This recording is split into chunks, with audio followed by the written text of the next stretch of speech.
Ladies and gentlemen, Raiders Nation, buckle up because tonight, under those blazing Vegas lights, we're diving headfirst into a storm brewing at Allegiant Stadium, the Death Star itself. What if I told you that the silver and black, with their pirate swagger and unyielding commitment to excellence, are now whispering words like mildly concerned about the man they just handed the keys to the kingdom? Yeah, that's right. Geno Smith, the gunslinger they pried from Seattle this offseason, is under the microscope after a pick-six nightmare that has the Raiders teetering at 1-4. But hold on, because this isn't just another Tuesday night meltdown. It's a crossroads moment for a franchise that's risen from the ashes of Oakland tuck and roll chaos, LA glamour grit, and now this Sin City renaissance. I'm your host, channeling the spirit of the autumn wind, and we're breaking it all down. Stats, schemes, silver linings, and that unbreakable Raider soul. Let's roll. First off, let's paint the picture of the carnage from this past weekend. The Raiders, desperate for a spark in the AFC West dogfight, faced off against the Colts in a game that had all the makings of a classic Raiders comeback, until it didn't. Geno Smith, the 34-year-old veteran with that cannon arm that once lit up Seattle skies, coughed up two interceptions that felt like daggers to the heart. One was a tipped pass that turned into a backbreaker. The other? Well, it came right after a phantom missed offsides call on Indy. Talk about salt in the wound. The result? A gut-wrenching loss that drops Las Vegas to 1-4, staring up at the Chiefs, Broncos, and Chargers like it's 1976 all over again, back when John Madden was barking orders and the AFC West was a bloodbath. But here's the buzz straight from the insiders. ESPN's Jeremy Fowler is reporting that the Raiders front office is mildly concerned about their QB1. Mildly. In Raider terms, that's code for, we're watching every snap like hawks on a hunt. No full-blown panic yet, but the pressure's cranking up faster than a Max Crosby spin move. Now, let's zoom in on Geno himself, because this guy's story is pure football poetry with a twist of tragedy. Acquired in a blockbuster off-season trade from the Seahawks, remember those glory days in the Pacific Northwest, where he threw for over 4,000 yards and earned Comeback Player of the Year nods? The Raiders didn't just bring him in, they locked him up with a juicy 2-year, $75 million extension that ties him to the black hole through 2027. That's faith, folks, the kind Al Davis preached from his corner office, yelling, "Just win, baby." But 9 games into this silver and black chapter, and Smith's pacing the entire NFL with a league-worst 9 interceptions. 9. That's more picks than touchdowns. The Raiders sit near the cellar with just 6 passing scores. Ouch. Scouts are whispering to Dan Graziano that Geno's leaning too hard on that arm talent, firing into double coverage like he's daring the defense to dance. And the release. A tick slow, they say, turning potential dimes into duds. It's like watching a Ferrari stuck in traffic, frustrating when you know the horsepower's there. But, and this is where the Raider resilience kicks in, it's not all on Geno.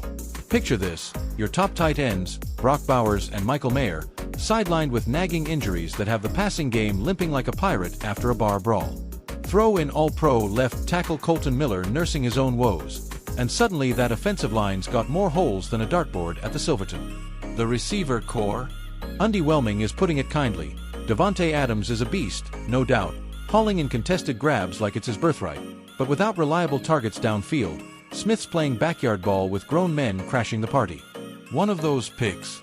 Straight up bad luck on that missed call. As Fowler puts it, the building gets it. Geno's got to tighten up, but they're not ready to hit the eject button. Head coach Pete Carroll, that sideline sage with rings on his fingers and wisdom in his veins, is giving his guy that long leash. "We've been here before," Carroll might say in that calm Seattle drawl. Geno's got the heart of a champion. It's about sinking the pieces.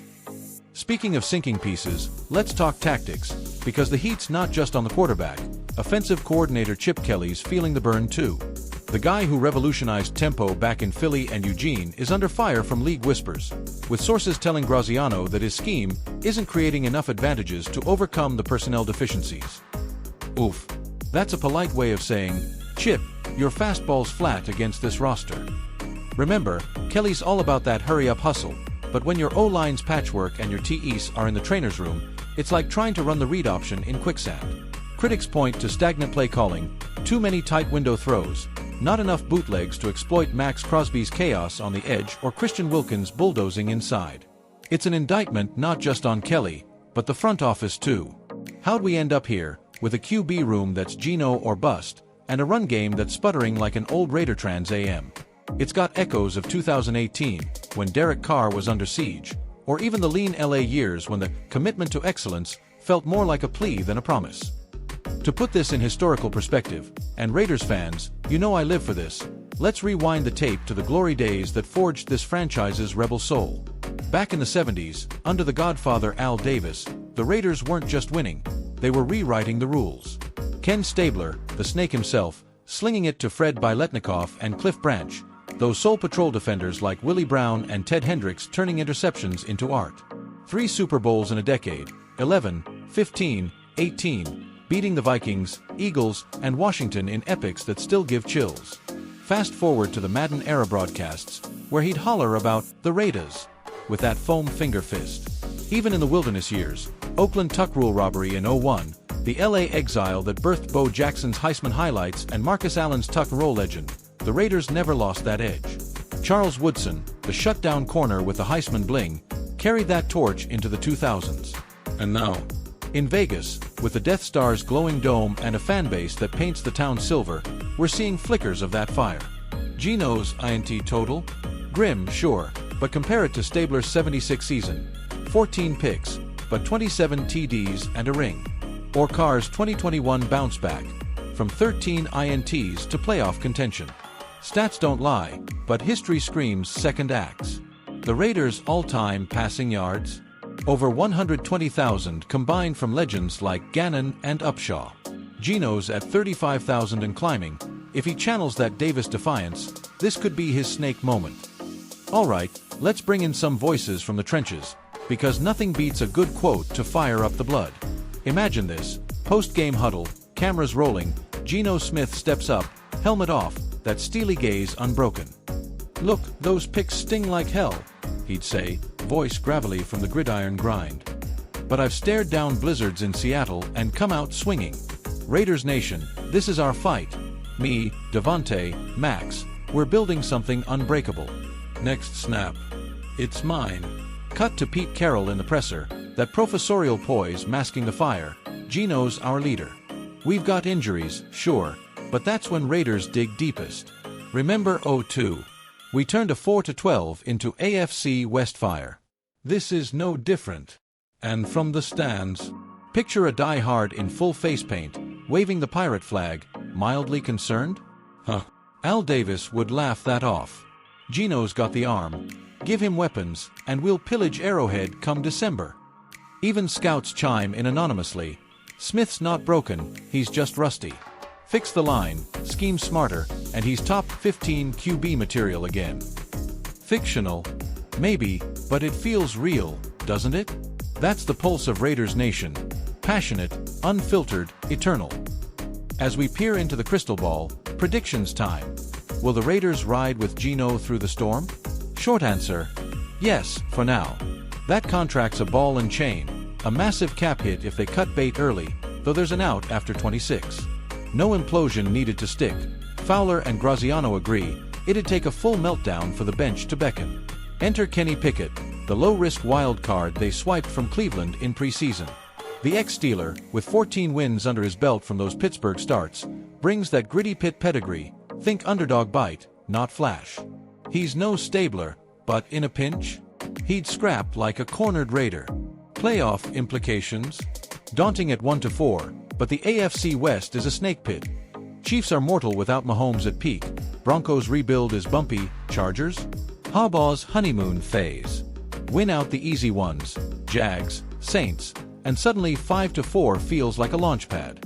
Draft-wise, a top 10 pick looms if this skid deepens. Maybe a franchise QB successor to groom behind Geno. But mark my words, with Crosby terrorizing QBs, already 6 sacks folks, Wilkins anchoring the D-line like a modern Howie Long, and Adams feasting, projected 1,200 yards, this offense rebounds. Expert take. I'd bet on 8-9, wild card bubble, because Raiders don't quit, they conquer. Folks, as the neon fades on another Vegas night, remember this, the Raiders aren't defined by doubt, they're fueled by it. From Al Davis raiding the commissioner's office to John Madden's turquoise turban wisdom, from Stabler's ghost to Crosby's roar, This is a legacy of legends who turned mild concern into Lombardy glory. So, Raiders Nation, lace up those boots, crank up some silver and black till I die, and tune in Sunday as Geno and the boys storm the gates. Will they silence the scouts? You bet we're watching. This is the autumn wind howling. Join the raid. I'm your anchor name, signing off from the Death Star. Just win, baby.